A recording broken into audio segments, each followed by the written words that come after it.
আদায়ের কথাগুলো বলা হয়, মিছিল কাস্তে হাতে মিছিল, কারো পতাকা হাতে মিছিল। তো এই মিছিলের মাধ্যমে স্লোগান দুনিয়ার মজদুর এক হও লড়াই করো, এই ধরনের স্লোগান আসতে হচ্ছে। কিন্তু স্লোগান আর সমাবেশের মাধ্যমেই শ্রমিকের অধিকার আদায় হয় না, হবে না। যার প্রমাণ পৃথিবীর ইতিহাসের পর থেকে, যেই সময় থেকে আমেরিকার শিকাগো প্রদেশ থেকে শ্রমিক আন্দোলন শুরু হয়েছে, সেই থেকে আজও পর্যন্ত যত মিছিল আর মিটিং আর সভা আর সেমিনার হয়েছে, এই মিছিল মিটিং সভা সেমিনার থেকে শ্রমিকের অধিকার আদায়ের কোনো ফলপ্রসূ বিষয় বাস্তবায়িত হয় নাই। না হওয়ার কারণ হচ্ছে রাসূলুল্লাহ সাল্লাল্লাহু আলাইহি ওয়াসাল্লাম ইসলাম যে মানুষকে শ্রমিকের অধিকার আদায়ের জন্য যে লাইন গাইড দিয়েছে, যে থিওরি দিয়েছে, যে ব্যবস্থাপনা বাতলে দিয়েছেন, সেই ব্যবস্থাপনার উপরে মানুষ যতদিন পর্যন্ত উঠে না আসবে, ততদিন পর্যন্ত সভা সেমিনার, আন্দোলন, মিছিল, মিটিং এগুলো কোনো কিছুই দিয়ে শ্রমিকের অধিকার আদায় হবে না। বরং মালিক পক্ষ হবে জালেম আর শ্রমিক হবে মাজলুম। এটাই ইতিহাসের বর্বর চিত্র। কেন? এই সভা সমাবেশে যেই সমস্ত বক্তারা আইসা বক্তৃতা দেন, সেই সমস্ত বক্তাদের মাঝেই সেই সমস্ত বক্তারাই এই মালিক শ্রমিকের ডিভাইড তৈরি করেছে। যেই বক্তা স্পেশাল বক্তৃতা দিয়ে গেলেন, সেই বক্তা কি কোনোদিন তার ড্রাইভারের সাথে একই টেবিলে বসে খানা খেয়েছেন? খান নাই। এখান থেকেই তার বৈষম্য শুরু। বড় বক্তৃতা দিয়ে কি হবে? সুতরাং ইসলাম মানুষকে যেই দিক নির্দেশনা দিয়েছে, এই দিক নির্দেশনার বাহিরে গিয়ে মানবতন্ত্রে রচিত কোনো আইনের মাধ্যমে শ্রমিকের মর্যাদা আদায় হওয়া সম্ভব নয়। এজন্য আমাদেরকে ফিরে আসতে হবে ইসলামের পথে। নবী মুহাম্মদুর রাসূলুল্লাহ শ্রমিকের ব্যাপারে কি আদেশ দিয়েছেন, সেই পন্থা আর পথকে মেনে নিলেই শ্রমিকের মর্যাদা আদায় হবে। তো সব কথা তো বলা সম্ভব নয়। মোটা দাগে 3টা কথা এখান থেকে বলতে চাই, যে 3টা বিষয়ের প্রতি যদি আমরা লক্ষ্য করি এবং 3টা বিষয়ের মর্যাদা যদি আমরা দেই, তাহলে শ্রমিকের উভয়ের মর্যাদা হাসিল হবে। আল্লাহ 3টি কাজের মাধ্যমে শ্রমিক মালিকের কাজের সম্পর্ক স্থাপন হয়। ইসলাম মোটা দাগে এই 3টি কাজের কথা বলেছে। 1 নাম্বার, পয়েন্টগুলোর বলি আলোচনা শেষ হবে। 1 নাম্বার, ইসলাম শ্রমের মর্যাদা ও গুরুত্ব দিয়েছে। আজ আমরা শ্রমেরই মর্যাদা দেই না। কাজে কাজে মানুষকে হ্যায় প্রতিপন্ন করি।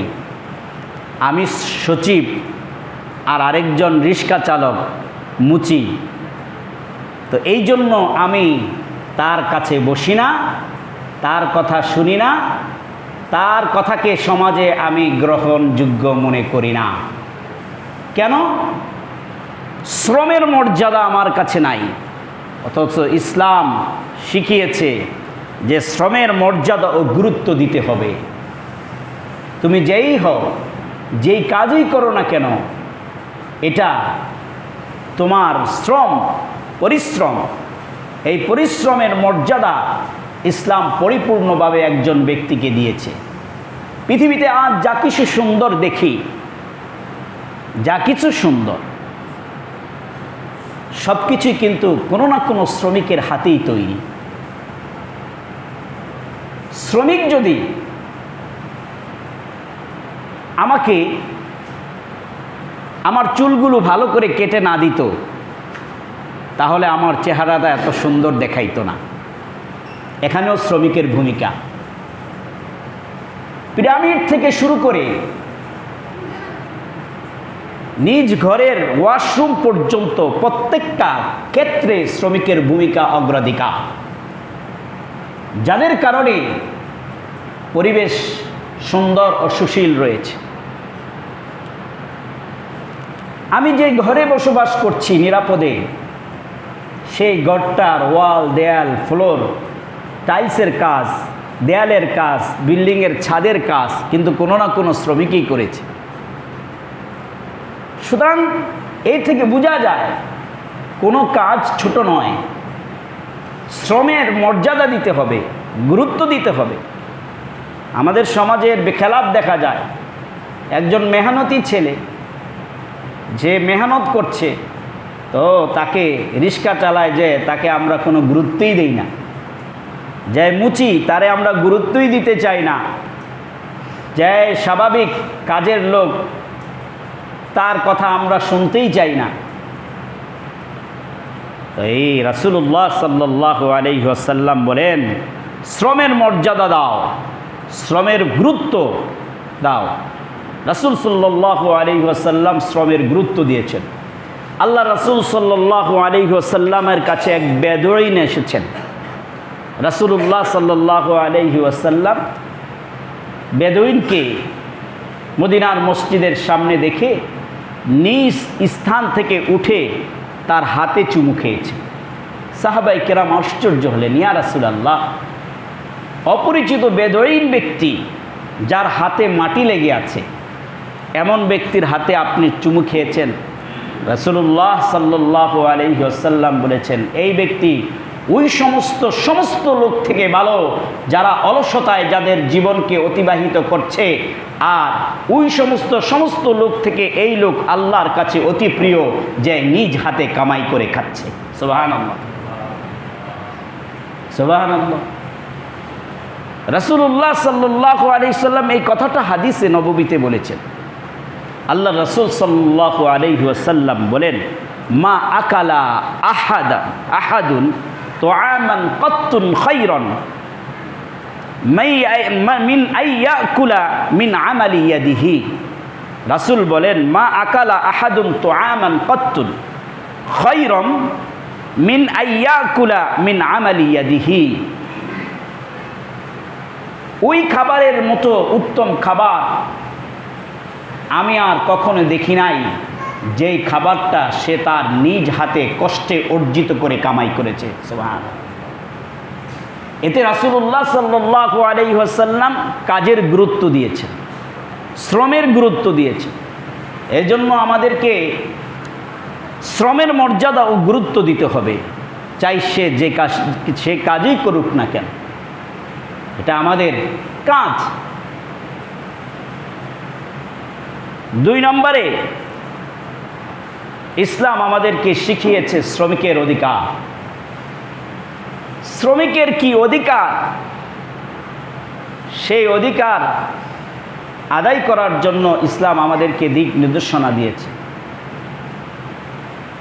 শ্রমিককে মর্যাদা দেয়া, শ্রমিককে গুরুত্ব দেয়া, শ্রমিকের অধিকার আদায় করা, এটা ইসলামের শিক্ষা। আল্লাহ রাসূল সাল্লাল্লাহু আলাইহি ওয়াসাল্লাম বলেন, আতুল আজিরা আজরাহু ক্বাবলা আন ইউজিফা আরাকুহু। আল্লাহ রাসূল সাল্লাল্লাহু আলাইহি ওয়াসাল্লাম বলেন যে শ্রমিকের প্রাপ্য, শ্রমিকের অধিকার তুমি তার ঘাম শুকনের আগেই তাকে দিয়ে দাও। তো এই জন্য শ্রমিকের অধিকার আদায় করা, শ্রমিকের মর্যাদা রক্ষা করা, এটা রাসূলুল্লাহ সাল্লাল্লাহু আলাইহি ওয়াসাল্লামের আদেশ, এবং রাসূল এটাই করেছেন রাসূল। আল্লাহ রাসূল সাল্লাল্লাহু আলাইহি ওয়াসাল্লাম শ্রমিকের মর্যাদা দিয়েছেন। আজ আমরা শ্রমের মর্যাদা দেই না, ইসলামের শিক্ষায় আমরা চলি না, ইসলামের দীক্ষায় আমরা মানি না, এটাই হয়েছে আজ আমাদের সামাজিক কাজ। যারই কারণে আমাদের দ্বারা ইসলাম আজ ততটা উপকারিত হচ্ছে না যতটা রাসূলুল্লাহ সাল্লাল্লাহু আলাইহি ওয়াসাল্লাম এবং সাহাবায়ে কেরাম আমাদেরকে দিক নির্দেশনা দিয়েছেন ইসলামের পক্ষে কাজ করার জন্য, ততটা হচ্ছে। এই জন্য ইউরোপের একজন পপ সিঙ্গার, গায়ক, তিনি মুসলমান হয়েছে, যার বর্তমান নাম হচ্ছে ইউসুফ ইসলাম। এই পপ সিঙ্গার আজ থেকে বহু বছর আগে একটা বক্তৃতা দিয়েছিলেন। সেই বক্তৃতায় এই ইউসুফ ইসলাম পপ সিঙ্গার তিনি বলেছেন যে আমি মুসলমান হয়েছি, ইসলাম ধর্ম গ্রহণ করেছি কোরআন ও হাদিস পড়ে শিখে। কোরআন ও হাদিস পড়ে শিখে আমি ইসলাম গ্রহণ করেছি, মুসলমানদেরকে দেখে আমি ইসলাম গ্রহণ করি নাই। এই কথায় গভীর এক কথা কিন্তু লুকায়িত আছে, গভীরভাবে চিন্তা করলে। এ কথা দ্বারা এই পপ সিঙ্গার যিনি মুসলমান হয়েছেন, নাম ইউসুফ ইসলাম, তিনি এই কথা করে বলে বিশ্বের সমস্ত মুসলমানদের গালে চপাটাঘাত করেছেন। কেন তিনি এই কথা বললেন? তিনি তার বক্তৃতার একটা অংশে এই কথা বলছেন যে আমি যদি ইসলাম গ্রহণ করার আগে এই আচরণগুলো দেখতাম তাহলে হয়তো আমার ইসলাম গ্রহণ করা হতো না, কিন্তু কোরআন হাদিস পড়ে আমি যা জানতে পেরেছি ওই জানা অনুযায়ী আমি ইসলাম গ্রহণ করেছি। এর কারণ কি? এর কারণ হচ্ছে এটা যে পৃথিবীতে মুসলমান যে ইসলামের উপরে চলার কথা ছিল, যে কোরআনের উপরে চলার কথা ছিল, যে হাদিসের উপরে মুসলমানদের চলার কথা ছিল, সেখানে মুসলমান চলে না। মুসলমান বিদেশ থেকে আমদানিকৃত অপসংস্কৃতিকে আমদানি করে নিজ দেশে নিজেদের উপরে চালায়, কিন্তু ইসলামী সংস্কৃতিকে নিজের সন্তানকে বড় করতে হবে এ ব্যাপারে তাদের মন মানসিকতা তৈরি হয় না, এই ব্যাপারে তৈরি হয় না। এই জন্য ওই পপ সিঙ্গার যে বলেছেন যে মুসলমানকে দেখলে আমি হয়তো ইসলাম গ্রহণ করতে পারতাম না, কোরআন হাদিস পড়ছি এই জন্য ইসলাম গ্রহণ করছি। বাস্তবতা তাই, আমি মুসলমান, আমার আচরণ হচ্ছে ইহুদিদের মতন, আমার আচরণ হচ্ছে খ্রিস্টানদের মতন, আমার আচরণ হচ্ছে বিধর্মীদের মতন। সেজন্য ইসলাম যে শ্রমিকের মর্যাদা দিয়েছে, রাসূল এটা পৃথিবীবাসীকে দেখাইছেন। এবং বিদায় হজের ভাষণও আল্লাহ রাসূল সাল্লাল্লাহু আলাইহি ওয়াসাল্লাম শ্রমিকের মর্যাদার ব্যাপারে আলাদা করে কথা উল্লেখ করেছেন যে তোমরা তোমাদের অধীনস্থদের তাই খাওয়াবে যা তোমরা খাবে, তোমরা তোমাদের অধীনস্থদেরকে তাই পড়াবে যা তোমরা পড়বে, তোমরা তোমাদের অধীনস্থদের ব্যাপারে তাই চিন্তা করবে যা তুমি তোমার নিজের ব্যাপারে, নিজের সন্তানের ব্যাপারে চিন্তা করবে। এই কথা বলে বিদায় হজের ভাষণে আল্লাহ শ্রমিকের মর্যাদা দিয়েছেন। এমনকি আল্লাহ রাসূল সাল্লাল্লাহু আলাইহি ওয়াসাল্লাম শেষ সময়ে যখন পৃথিবীর সফর শেষ করবেন, সেই মুহূর্তেও আল্লাহ রাব্বুল আলামিন শ্রমিকের কথা উল্লেখ করতে বলেন নাই। আল্লাহ রাসূল সাল্লাল্লাহু আলাইহি ওয়াসাল্লাম চলে যাচ্ছেন, এই মুহূর্তে আল্লাহ রাসূলের শেষ বাক্য ছিল আস-সালাত আস-সালাত ওয়া মা মালাকাত আইমানুকুম। আল্লাহ রাসূলের এই কথা দ্বারা এই কথা বোঝা যায়, আল্লাহ রাসূল বললেন, হে আমার উম্মতেরা, নামাজ নামাজ নামাজ ছাড়িও না, আর ওমা মালাকাত আইমানুকুম, তোমাদের অধীনস্থ যেই লোকেরা আছে তাদের ব্যাপারে তোমরা সতর্ক হও, তাদের ব্যাপারে, তাদের অধিকার আদায়ের ব্যাপারে তোমরা সচেষ্ট থাকো। ইসলামের শিক্ষা, এটা ইসলামের শিক্ষা। রাসূলুল্লাহ সাল্লাল্লাহু আলাইহি ওয়াসাল্লাম ফাতে মক্কাহের সময়, ফাতে মক্কা হলো মক্কা বিজয়ের সময়, মক্কা বিজয়ের সময় রাসূলুল্লাহ সাল্লাল্লাহু আলাইহি ওয়াসাল্লাম যেই উটে চড়ে মক্কায় প্রবেশ করেছেন, যেই উটে চড়ে আল্লাহ রাসূল সাল্লাল্লাহু আলাইহি ওয়াসাল্লাম মক্কায় প্রবেশ করেছেন, সেই উটের রাসূলুল্লাহ সাল্লাল্লাহু আলাইহি ওয়াসাল্লামের পিছনে ছিল ফজল ইবনে আব্বাস, আল্লাহ রাসূল সাল্লাল্লাহু আলাইহি ওয়াসাল্লামের চাচাতো ভাই। আল্লাহর রাসূলের উটের পিছনে একই সোয়ারিতে আল্লাহর রাসূলের পিছনে ফজল ইবনে আব্বাস রাদিয়াল্লাহু তাআলা আনহু, তার ঠিক পিছনে একই সওয়ারিতে যিনি বসে আছেন তিনি হলেন উসামা বিন জায়েদ রাদিয়াল্লাহু তাআলা আনহু। উসামা বিন জায়েদ কে? উসামা বিন জায়েদ হচ্ছে একজন কৃতদাস, একজন কৃতদাসের সন্তান। জায়েদ রাদিয়াল্লাহু তাআলা আনহুর সন্তান হচ্ছে উসামা। এই একজন শ্রমিকের সন্তান, কৃতদাসের সন্তান জায়েদ রাদিয়াল্লাহু তাআলা আনহুকে, উসামা ইবনে জায়েদ রাদিয়াল্লাহু তাআলা আনহুকে আল্লাহ রাসূল সাল্লাল্লাহু আলাইহি ওয়াসাল্লাম তার নিজ সওয়ারিতে বসায়া মক্কার ভিতরে প্রবেশ করেছেন ফাতেহের মক্কার সময়, মক্কা বিজয়ের সময়। এই থেকে নবী সাল্লাল্লাহু আলাইহি ওয়াসাল্লাম শ্রমিকের বৈষম্য দূর করেছেন, যে মালিক শ্রমিক আল্লাহর কাছে মর্যাদার দিক থেকে একই পাল্লায় ওজন দিতে হবে। মালিক শ্রমিকের এই মর্যাদা আল্লাহ রাব্বুল আলামিন রাসূলুল্লাহ সাল্লাল্লাহু আলাইহি ওয়াসাল্লামের মাধ্যমে পৃথিবীবাসীকে প্রমাণ করেছেন। শুধু কি তাই? শুধু কি তাই?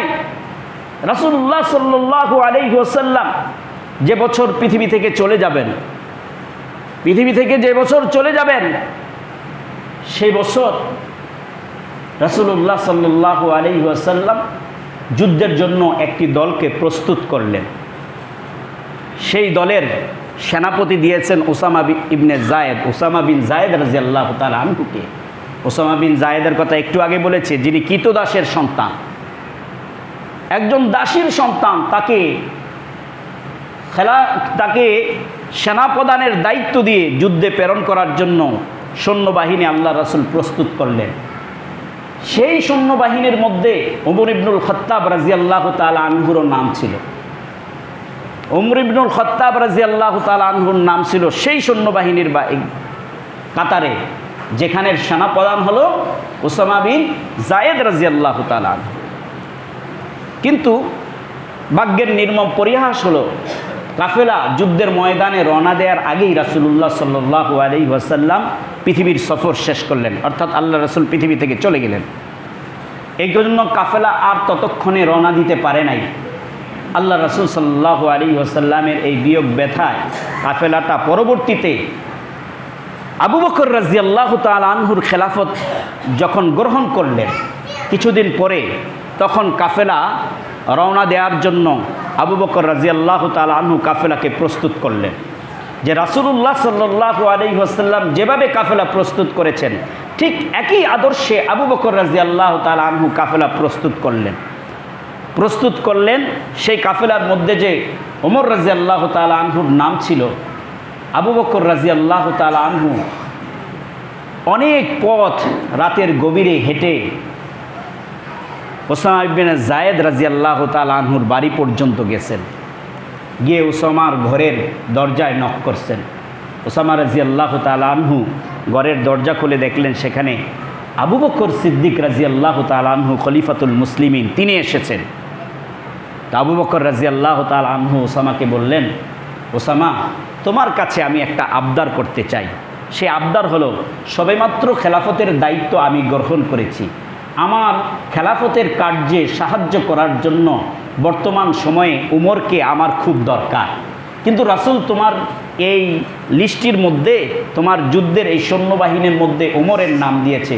আমি তোমার কাছে এই আবদার জানাতে এসেছি যে তুমি যদি অনুমতি দাও তাহলে আমি উমরকে আমার সাথে রাখতে পারি। সুবহানাল্লাহ। উসামা বিন জায়েদ চোখের পানি ছেড়ে দিয়ে বললেন, আমিরুল মুমিনিন, রাতের অন্ধকারে এত গভীর পথ আপনি পায়ে হেঁটে এসে আমার কাছে উমরের জন্য আবদার করতেছেন। আপনি আমাকে ডাকলেই তো আমি আপনার দরবারে গিয়ে উপস্থিত হতাম। আবু বকর রাদিয়াল্লাহু তাআলা আনহু বললেন, এটা আমার রাসূলের শিক্ষা নয়। আমার রাসূলের শিক্ষা হলো যে প্রধান, যে আমির হবে, তার থেকে সে উস্তাদের সমকক্ষ তাকে রেখে তার থেকে অনুমতি নেওয়াটাই, তার কাছে ছুটে আসাটাই আমার রাসূলের শিক্ষা। এই জন্য আমি তোমার কাছে এসেছি। সুবহানাল্লাহ, সুবহানাল্লাহ। রাসূলুল্লাহ সাল্লাল্লাহু আলাইহি ওয়াসাল্লামের এই শিক্ষায় বৈষম্য দূর হয়েছে। আল্লাহ রাসূল সাল্লাল্লাহু আলাইহি ওয়াসাল্লাম নিজ চাচাতো বোনকে যায়নাব রাদিয়াল্লাহু তাআলা আনহুকে আল্লাহ রাসূলের পালক পুত্র কৃতদাস জায়েদ রাদিয়াল্লাহু তাআলা আনহুর সাথে বিবাহ দিয়েছেন। এই থেকে বৈষম্য দূর হয়েছে। বৈষম্য দূর হয়েছে। এই ওসামা বিন যায়েদ রাদিয়াল্লাহু তাআলা আনহু ঘোড়ার পিঠে সওয়ার আছেন। এই ঘোড়ার পিঠে সওয়ার থেকে বারবার ঘোড়ার মধ্যে, পায়ের মধ্যে, ঘোড়ার জিঞ্জিরের মধ্যে, পাদানির মধ্যে পা রাখতে চাচ্ছিলেন, কিন্তু বারবার পাটা পড়ে যাচ্ছিল। তো ওসামা বিন যায়েদ বারবার রাখতেছিলেন, তো বারবার পাটা ছুটে যাচ্ছিল। তিনি হঠাৎ করে খেয়াল করলেন কে যেন তার পাটা ধরে, যেখানে পাদানি রাখা আছে ঘোড়ার, সেখানে পাটা ধরে ওই পাদানির মধ্যে ঢুকায় দিছে। তো তিনি আশ্চর্য হয়ে নিচের দিকে চাইলেন, আর নিচের দিকে চায়া দেখলেন যে ওসামা বিন যায়েদ রাদিয়াল্লাহু তাআলা আনহুর পাটা ধরে ওই ঘোড়ার পাদানির মধ্যে রেখে দিয়েছেন তিনি আর কেউ নয়, ইবনে আব্বাস রাদিয়াল্লাহু তাআলা আনহু। সুবহানাল্লাহ। আব্দুল্লাহ ইবনে আব্বাস রাদিয়াল্লাহু তাআলা আনহু পা ধরে এটার মধ্যে ঢুকায় দিয়েছেন। বলেছে তখন ওসামা বিন যায়েদ বললেন, আপনি এটা কি করলেন? আপনি আমার পায়ের মধ্যে হাত দিয়ে আমার পাটা এই ঘোড়ার পাদানির মধ্যে, জিঞ্জিরের মধ্যে রেখে দিলেন। এটা তো আমি নিজের জন্য খুব অপমান বোধ করি। আব্দুল্লাহ ইবনে আব্বাস রাদিয়াল্লাহু তাআলা আনহু বললেন, এটা আপনার জন্য অপমান নয়, এটা আপনার প্রাপ্য সম্মান। কারণ আপনি জিহাদের ময়দানে সেনাপতি, আপনি আমাদের উস্তাদের সমতুল্য। সুতরাং রাসূল উস্তাদকে এভাবেই সম্মান দিতে বলেছেন। ওসামা বিন যায়েদ রাদিয়াল্লাহু তাআলা আনহু ঘোড়া থেকে নামলেন, নেমে বললেন, আপনার হাতটা একটু দেখান। তো আব্দুল্লাহ ইবনে আব্বাস রাদিয়াল্লাহু তাআলা আনহু তার হাত দেখালেন। ওসামা বিন যায়েদ রাদিয়াল্লাহু তাআলা আনহু তার হাতকে নিয়ে চুমা খাইলেন, খেয়ে বললেন, এই হাত আল্লাহর কাছে কতই না মর্যাদিত, যেই হাত শুধুমাত্র রাসূলের আদর্শ পালন করার জন্য আমার মতো একজন গোলামের পায়ে পর্যন্ত হাত দিতে দ্বিধাবোধ করে নাই। এটা হলো শ্রমিকের মর্যাদা, এটা শ্রমিকের মর্যাদা, এটা শ্রমের মর্যাদা। বৈষম্য এভাবেই দূর হবে, এভাবেই বৈষম্য দূর হয়। সুতরাং আজ পহেলা মে শ্রমিকের মর্যাদার, শ্রমিকের অধিকার আদায়ের লক্ষ্যে বহু সভা, সেমিনার, বক্তব্য যা হচ্ছে, এগুলো দিয়েই শ্রমিকের অধিকার আদায় হবে না যতক্ষণ পর্যন্ত না এই মানুষগুলো ইসলামের পথে আসবে, যতক্ষণ পর্যন্ত না এই মানুষগুলো রাসূলুল্লাহ সাল্লাল্লাহু আলাইহি ওয়াসাল্লামের দেখানো পথে যেভাবে শ্রমিকের মর্যাদা আল্লাহর রাসূল দিয়েছেন, যেভাবে শ্রমিককে নিজের হৃদয়ের সাথে আলিঙ্গন করেছেন, সেভাবে আমরা প্রস্তুত না হব, ততক্ষণ পর্যন্ত শ্রমিকের অধিকার আদায় হবে না। না হয় কি হবে? বক্তা শ্রমিক আন্দোলনের সমাবেশে বক্তা শ্রমিকের অধিকার আদায়ের মিছিলে বড় বড় বক্তৃতা দিবে, ঠিক, গাড়ি দিয়া আইসা নাইমা বক্তৃতা দিয়ে আবার চলে যাবে, ঠিক, কিন্তু ড্রাইভারের সাথে একসাথে বসে খানা খাওয়ার মতো তার মন মানসিকতা তৈরি হবে না। এখান থেকেই তো বৈষম্য, এখান থেকেই তো শ্রমিক তার কাছে নিগৃহীত, নির্যাতিত। সুতরাং রাসূল সেটা দেখান নাই, বরং রাসূলুল্লাহ সাল্লাল্লাহু আলাইহি ওয়াসাল্লাম শ্রমিককে তার দিলের সাথে লাগাইছেন, তার হাতে চুমু খেয়েছেন। এই ইতিহাস হাদিসের কিতাবে বিদ্যমান এই ইতিহাসগুলো। সুতরাং শ্রমিকের অধিকার আদায় করে দাও, এটা ইসলামের শিক্ষা, এটা ইসলামের শিক্ষা। যেই তিনটা পয়েন্ট নিয়ে আমি আলোচনা করতে চেয়েছিলাম, এর একটা হলো শ্রমের মর্যাদা ও গুরুত্ব, 2 নম্বর হচ্ছে শ্রমিকের অধিকার, 3 নম্বর কাজ হলো শ্রমিককে তার দায়িত্ব পালন করা। আজকাল আমাদের সমাজে এই পয়েন্টটা অনেকটা গুরুত্বপূর্ণ, সমাজের সাথে সাদৃশ্য, যে শ্রমিককে তার দায়িত্ব পালন করা।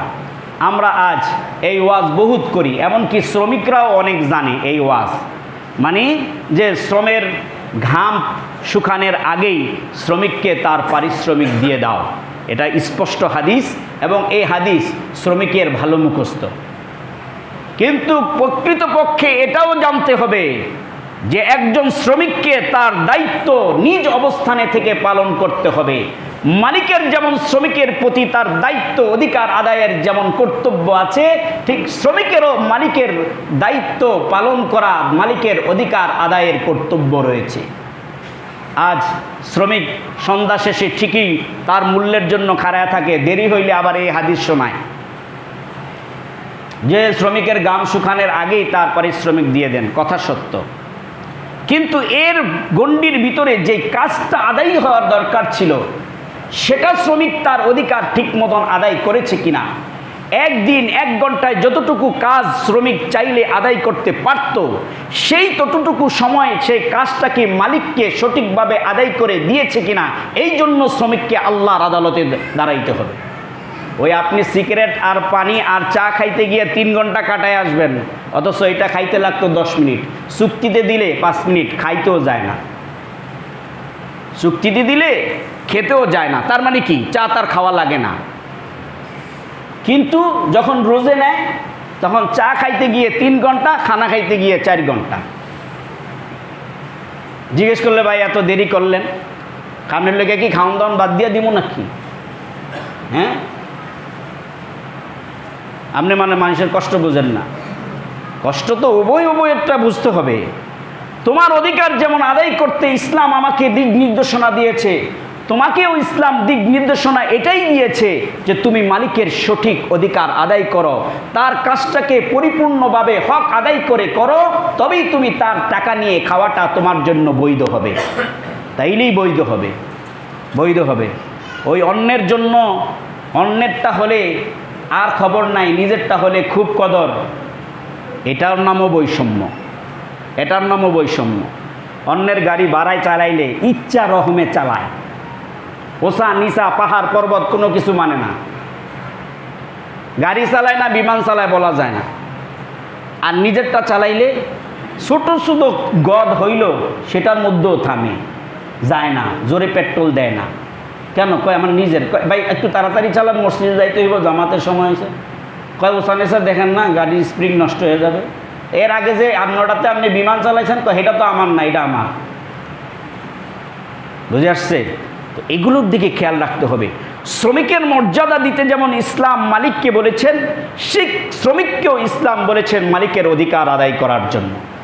মালিকের কাজটাকে সম্পূর্ণ অর্থে তুমি পরিপূর্ণভাবে পালন করো, এখানে তোমার কোনো অলসতা বা তার কোনো ক্ষতি তোমার কাছে এটা গ্রহণযোগ্য নয়।